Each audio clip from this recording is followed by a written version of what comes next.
Once we get into the food shortages, the confidence will be shaken in the ability for the world to grow food. Now, what does that mean for you and me? It means that the governments are going to take action to start rationing, because if they can't grow it, they're going to have to tell you how much you can, because there won't be enough. And then guess what happens? Everybody's on rations, and then whatever's grown, you won't really know how much is coming out of the fields. And all the rest of that's going to go into the stockpiles, into little caves, and underground bases, into military bases, while they all stockpile for continuity of government, because we are talking about a decade-long period between now and coming out of this thing in 2033 to 2035. If something sci-fi like that was going to happen, are we not in the exact right time for them to disclose, probably find extraterrestrial life, these kind of new ideas for a new world? What if you had to share your world with a couple more billion entities that are unlike you? Do you think that they would tell you that you need to start rationing your food because we have to share?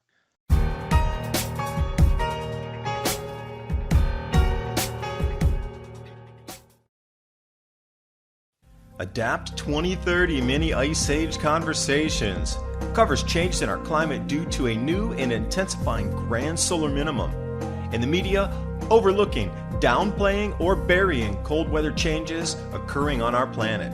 This is in order to keep the global warming agenda steaming full speed ahead. I do this podcast and radio program because we need to begin conversations on how to adapt our food growing strategies long before 2030 as agricultural zones shift, affecting global crop output. But very few mainstream media outlets are talking about the most important issue of our time: cold weather crop losses. Our sun is going through a 400-year cycle, which has effects on our weather patterns as our magnetosphere weakens and the jet streams go out of flow. It's not CO2, it's not you, it's the sun. Are you ready to thrive in the grand solar minimum? Then join me for Mini Ice Age Conversations. I'm your host, David Dubine, creator of the Adapt 2030 Mini Ice Age 2015 to 2035 video series. Whatever happened with the movement to total globalist control in our nation given over to a globalist agenda now unites the world on a supply chain allocation basis. Whatever was told to these politicians had spooked them enough that they decided to give up reins of power to a globalist control, where now one global government is working for continuity of government in itself. I think it's because of the coupling in the torus wave magnetic field forming in the four gas giants in the outer solar system that matches up with Valentina Zarkova's declining and canceling magnetic waves in the sun. Same timeline, same exact year, but think about this for a second. If our sun cancels itself out in all layers of the magnetic field on the sun, it would be hard to explain how our Earth would react to it magnetically with the jet streams and the way our planet works electrically connected to the sun. But now you add an entire new magnetic field out in the outer solar system, that its own magnetic field coupling Jupiter, Saturn, Uranus, and Neptune. Think about how the Sumerians counted in. They counted from the outer planets in. So if we have Jupiter, Saturn, Uranus, and Neptune creating a torus magnetic field in its own right, we just go Mars, and then the second planet's going to be Earth with that magnetic field formed out in the outer solar system. And then the sun, we're the third planet away. So we're going to get that sandwiching magnetic effect. So what's going to happen when the sun's canceling down to no magnetic field, and then a second magnetic field's forming off Jupiter, Saturn, Uranus, and Neptune? You can kind of understand why the ancients were so focused on Jupiter and Saturn. It doesn't make sense for us now. But the urgency at which everything has suddenly been funneled into a global agenda for preparedness for the governments, for continuity of government, verifies that something larger is inbound. And what you just saw happen in the last couple of days of the setup for the cryptocurrency and digital economy after this crash, they're setting up for the new whatever it is after 2024 happening right now. And this entire agenda moving forward is nothing about preparedness, rationing for the global citizens so governments can prepare. So welcome to the New World, Ransom. How you feeling today? I'm feeling really brave in this new world after watching the events of the last couple days, which were predicted. And then you get to see the craziness on the Capitol. And what's even more bizarre, I was talking with some people and I said, the optics you would need.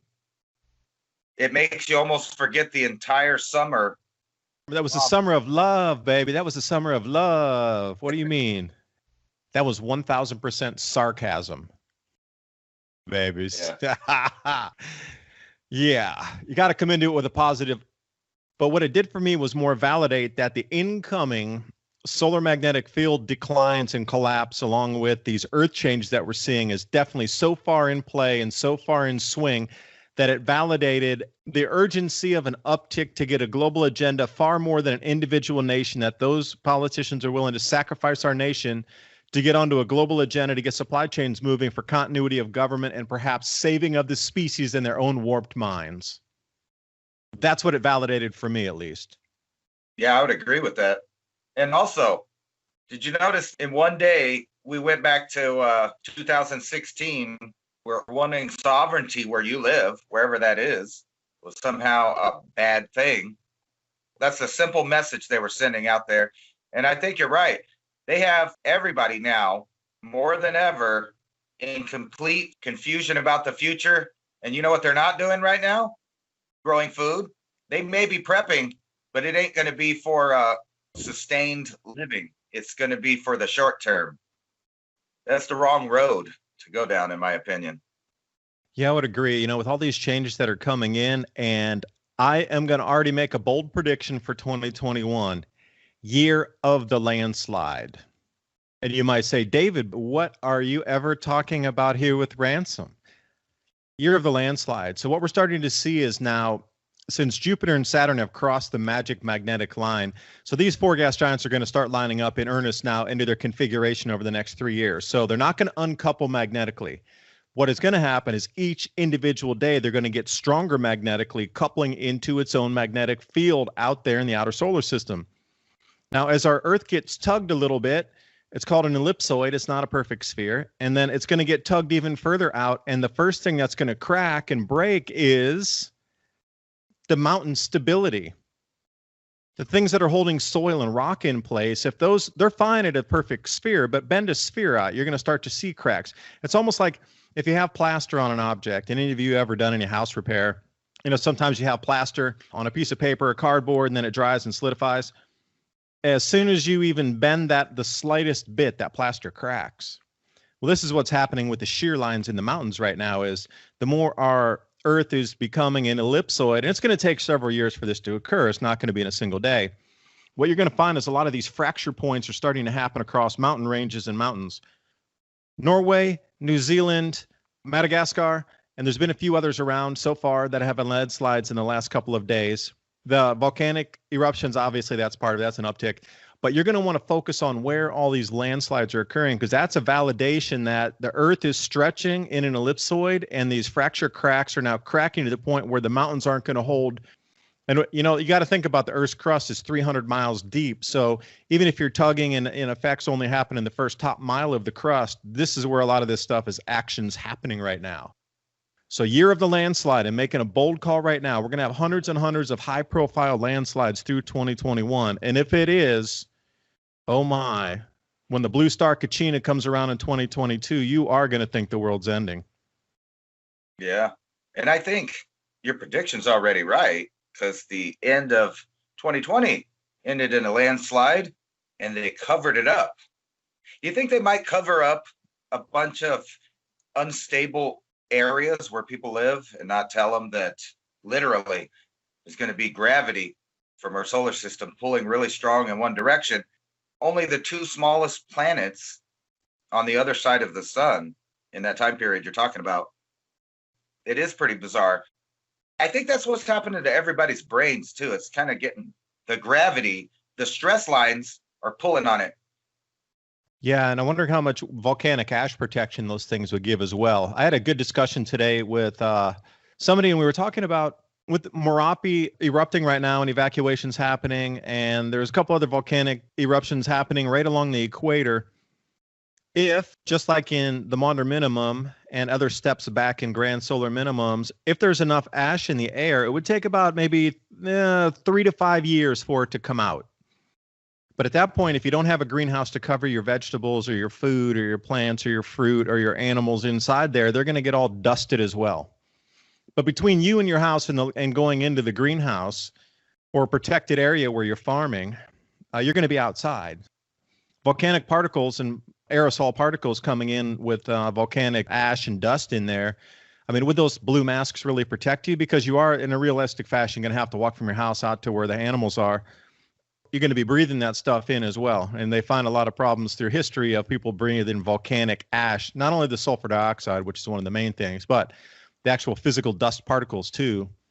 They found that through history, when they would dig up graves and they would find people from, let's say, 1,000 or 1,500 years ago, their teeth were all like ripped apart because they were chewing vegetables with volcanic ash in it. So I'm wondering how much those little blue masks are going to be usable in a volcanic ash event. According to everybody, they work great. You know, confidence is what's going to be lacking here moving forward in every way, shape, and form. See, now this is the thing that I'm calling also. Rationing is going to begin at the end of the year this year in 2021. Because if the confidence is shaken in the economy, once we get into the food shortages, the confidence will be shaken in the ability for the world to grow food. Now, what does that mean for you and me? It means that the governments are going to take action to start rationing, because if they can't grow it, they're going to have to tell you how much you can, because there won't be enough. And then guess what happens? Everybody's on rations, and then whatever's grown, you won't really know how much is coming out of the fields. And all the rest of that's going to go into the stockpiles, into little caves and underground bases, into military bases, while they all stockpile for continuity of government, because we are talking about a decade-long period between now and coming out of this thing in 2033 to 2035. Like, I had been talking about this for 7 years before this day arrived in, let's even say last year, because the effects were really pronounced last year of changes that were noticeable. And now we're seeing the coldest ever recorded temperatures ever in Spain.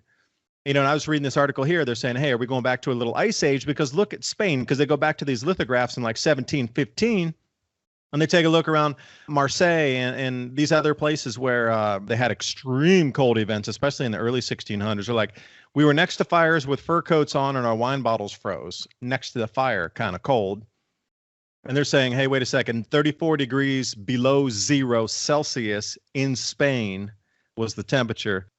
There's going to be some severe mix-ups coming up, and it's going to get atrociously unthinkable how much our weather's going to fall out this year and next. And you're truly going to think it's a biblical event. By the time we come into 2023, at the end of 22 and into 23, you're going to be questioning your reality of really what sanity is and truly how much the earth can throw at us and what kind of cataclysms are possible. Because what you're about to witness and see is we are at the cusp of the massive earth changes. And you can see why governments have suddenly shifted over, that they're going 100% globalist, and they're going to combine all the supply chains together to make sure every government's allocated first, way before the citizens. And how do you stop the citizens from preparing? Like you mentioned, people are going to prep out. They're going to stop that. They're going to ration everything before the end of the year. Once the rationing comes in, that is like the drawbridge being pulled up at the moat in front of the castle. As soon as the rations start, you know that the amount of time that you have left is none. We are out of time at that point, where the governments are pulling back, and they're pulling every last resource with them back into their bunkers. And within 12-month period of that point, you're going to be on your own. There will be no more governments around. They will have pulled back. There might be a facade of a government. There'll be no rule of law by that point. So these are things to contend with and think about. You can already see where this thing's heading. And this is exactly what I was looking for, was some kind of event like this. This was the verification. If you're looking for a giant like red flare in the sky, this was it, what you just saw happen, because those two major events happened in the same day. We just went to a full digital currency globally, which didn't make the news because the whole thing in the Capitol did. And you know what? We just went full globalist too. Like that's a crazy couple days. But nobody saw the switch to digital currency. The new way to transact is going to be stable coins. They just approved it. That's the craziest, biggest story since the 1930s gold confiscation. Nobody's covering it. The crypto crowd is, but no mainstream media is. The sci-fi movie has just started. With all of this, we touched on it last time, but I was just showing the audience some of these articles. All of this stuff is happening at the same time. It's taking place like a domino. And there's certain topics, like you said, that nobody's talking about. We pretty much just moved into a world government financially. Finally, they've wanted it for a long time. And hidden in this relief bill is this 180-day countdown, which started when they passed the bill for disclosure. And at the same time, you see all of these new articles popping up about how easy it is to probably find extraterrestrial life. You got these Harvard people talking about there was no way the asteroid that came through in 2017, they're saying there's no way that was a natural object because it changed direction on its own. Now, I don't know about that. There's a lot of mechanics in space that pull and twist and contort on things, gases evaporating, light pushing off objects. But let's just say for a minute that our government has accepted the idea, or at least wants us to accept the idea, that extraterrestrials are not only real, but they'll be here soon. And I mean real soon. And now we're seeing things that we've never seen before. They're trying to bring back frozen people to life. They're making robots out of organic mass, basically a brain that's running robots. And we have some of the most amazing robots coming out right now. At least they're finally showing you what they can do. I don't think people really understand what they're for, but people are getting to see how fast they move, how long they can last on a battery now. Stuff they told us was impossible just a couple of years ago. Now they're coming out with all these technologies to the point where they can tell you anything is in the sky. And let me put it to you this way too. If you were an alien species, let's say you had no gender, but we know from the animal kingdom on Earth and from funguses that some life forms have a totally unique and totally different way of reproducing than mammals. If you came in and you wanted to deal with a planet that had hundreds of different governments on it and was based on a traditional duality, I wouldn't say that they would be offended, but it would be hard for human beings to accept something so foreign.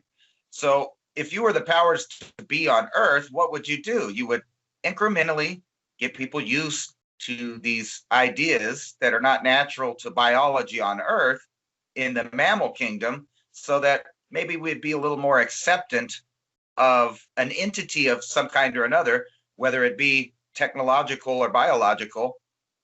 And I think that's exactly the road we're going down. That's why they're wanting you to get used to being hungry. They're wanting you to get used to not being able to travel. That's the state of mentality that they want you in. And I ask you, if something sci-fi like that was going to happen, are we not in the exact right time for them to disclose these kind of new ideas for a new world? What if you had to share your world with a couple more billion entities that are unlike you? Do you think that they would tell you that you need to start rationing your food because we have to share? Or things like that. Now, these are just wild ideas. I'm just putting them at you, David. What do you think about that? Yeah, wondering how their biology and physiology would work ingesting, Earth-based plant foods or Earth-based diets. Who says they haven't been here before and this is just the next round in the rodeo? Because if I was going to do it, I would make it coincide with what I talked about in the beginning, the blue star Kachina. Now, those of you who might not understand this, in 2022, there is a comet called K2 2017C. It is a blue comet already. As far out as the sun, it had the furthest distance of interaction with our star, our sun, when it started to glow. Now, you think about before, the furthest that had ever been interacting with the sun that we know of, it was 20x further away than that. It's not like double the distance of the furthest ever interaction where a comet started to glow because it was interacting with the sun. No, not double that. 20x further out. Like they've been watching this thing coming in for years, plural, because it started glowing out there. It's going to arrive here next year. And the thing is, it's going to be blue. And by all conjecture, the measurements they have so far, it's going to be the size of the full moon in the middle of the daylight hours. And at night, it's going to cover 1/8 of the sky or something, very large with the halo and whatnot. You'll be able to see it where it's going to take up an enormous part of the sky. So visible across both hemispheres. And what you're talking about would be the perfect time to introduce this. The aliens are traveling with the star. It's the blue star Kachina. It's the Hopi legends. It's world's ending. Look at all the landslides. They're going to ride on top of this natural cycle of all these earth changes, saying that we need the aliens to help. They have a technology that can stabilize our Earth's crust. They're going to do something like this if they do decide to go the alien route. But with this blue star Kachina, I could absolutely see the world flipping out, completely psychosis mode, going, this is the end of the world. And they'll take any kind of hope or any kind of thing or event or solution that will help make it easier to get through this.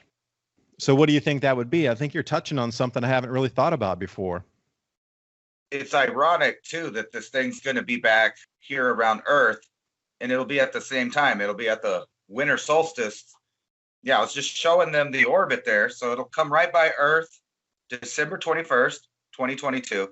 So that'll be 2 years of the sky having celestial events. And there's no doubt in my mind that people in the past knew, or at least believed, that these were really significant signs of cycles changing. And I think that we should take heed the same way that our ancestors did. And by all accounts of society, everything is flipping on its head. So when they're telling you in the near future that there's a new entity that we have to deal with and we have to be careful, and the main thing that humans would have to worry about with contact with extraterrestrials is some kind of miscommunication or offense that we gave it, because we have no idea what kind of culture or instincts another alien entity would have. So it would seem that anything that we do could be offensive. When you go on the technological trip, like I was saying a minute ago, they are bombarding our society faster than ever with new algorithms, technologies, and things to learn. And you know this because every year you go get a new phone, you have to relearn the software. You have to relearn the apps. And anything old and obsolete, they delete it and they make the new hardware not work with the old software. And another thing that does is send lots of information down the memory hole, never to be seen again, because it doesn't jive with the new technologies. At the same time, we have other billionaires telling us to put a chip in our head to protect us from the AI. What AI are they talking about? I'll protect you. All you got to do is put this chip in your head and connect directly to the internet. How about that? If you were worried about getting an algorithm and software interacting with your biological software, I think the last thing you would want to do, put a chip in your head, but that's just my opinion. Well, then, like you said, once the software doesn't sync with the hardware, what if they do? They erase all of your memory out of there and then reinstall something?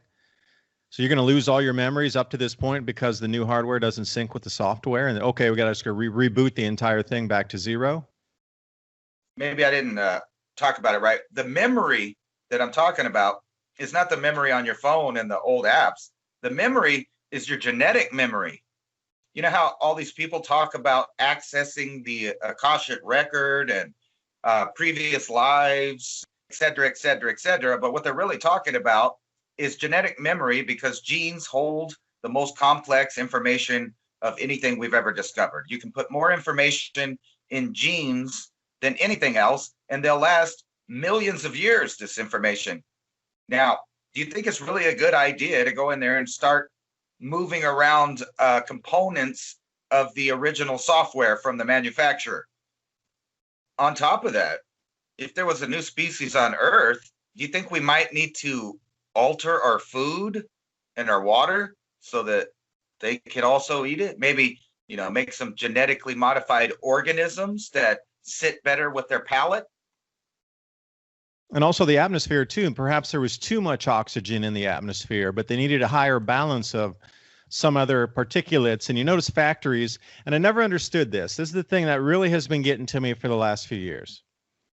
They've been yipping and yapping, the globalists and all these people, on saying, oh, you got to quit burning coal, you got to do this. And I'm like, okay, wait a second.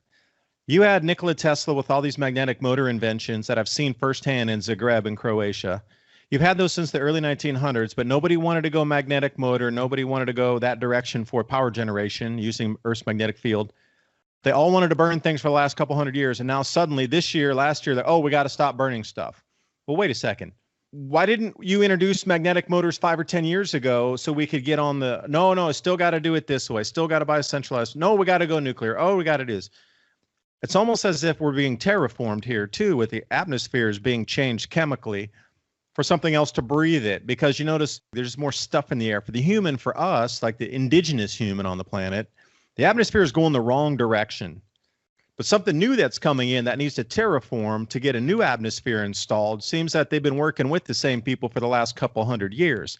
So you need to really wonder, is it a brand new entity coming? Or have they been here for several hundred years in advanced ships and know that the mothership's coming behind in a few hundred years and you got to terraform everything, but we'll give you the ultimate riches and wealth and make you the most prosperous, powerful elite on the planet. You just need to go with us and do what we say. And then we've got a terraform planet. Now we got GM foods, and you could see all these other things. They want to restrict water. They want to restrict green vegetation. It's like they want to barcode all life. There's a lot of possibilities. I never thought about this alien aspect of it until you brought it up. And then there's one more thing. We always get these depictions of different extraterrestrials, whether they be they got the Nordic ones, they got the insect ones, but the most common is this little gray alien that looks like it's wearing a big pair of sunglasses. Now, there's another thing going on right now that nobody's really talking about in the mainstream, is the go-ahead from several different countries to start spraying more and more nanoparticles in the atmosphere to literally, in his words, not mine, dim the sun. And on top of that, they're telling people to stay inside more. Every single thing that the governmental forces on Earth are doing are pushing humans in a direction that's not beneficial to the human being. Say you were an alien and you were coming here, and where you come from, you live further from the sun, or maybe your orbit goes around a lot longer, and you're not used to or can't deal with the bright sun, especially during a magnetosphere collapse. What would you need then? Well, you'd want to dim the sun. You'd want to keep people inside. On top of that, you may have answered your own question about magnetic motors. I'm not a scientist, but how would a whole society built on free magnetic energy and transportation to other things, how would those machines fare with the magnetosphere collapsing, or a change in the magnetic field on a solar system level or on a galactic level? Kind of clued me into something there. What you mentioned about the dimming sun. If we are going into a new glaciation phase, the sun would step down to an ember in the sky. And when I say that, I truly mean this. I mean, the way they've done the reconstructions on sphere around the sun, the way the sun holds state in its plasma, interaction. We're not talking about the traditional, what you think is something's burnt in a fusion way down in there. This is an externally powered star. If you think about the current inflow into it, and we're talking about hundreds of thousands year cycles here. We're not talking about 1,000-year cycle, 10,000-year cycle. That's way, way too short.